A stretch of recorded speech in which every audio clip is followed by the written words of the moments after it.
On the outskirts of a town dozens of miles from anywhere I'd ever heard of, sits a collection of tents inhabited by an untouchable people.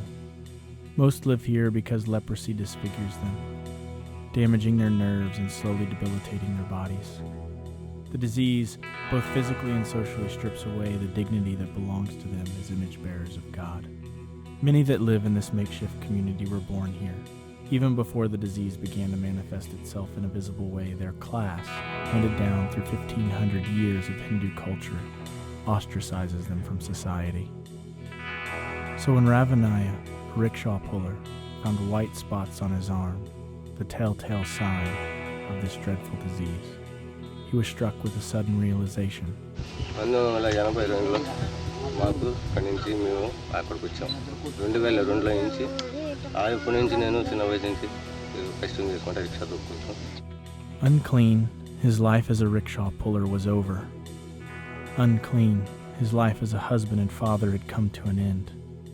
Unclean, his ability to worship in the temples was cut off.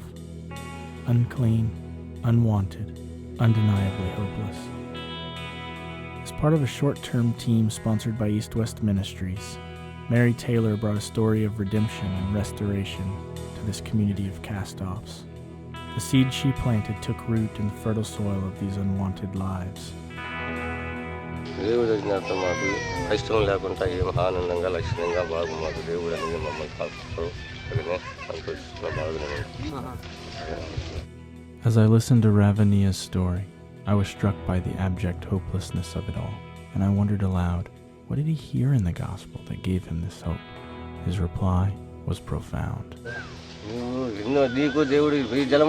Leprosy stole my humanity, he says, but in heaven I will be made new. Thanks to the willingness of one woman to answer the call of God on her life and go, Ravanniah's future hope is now also a present reality.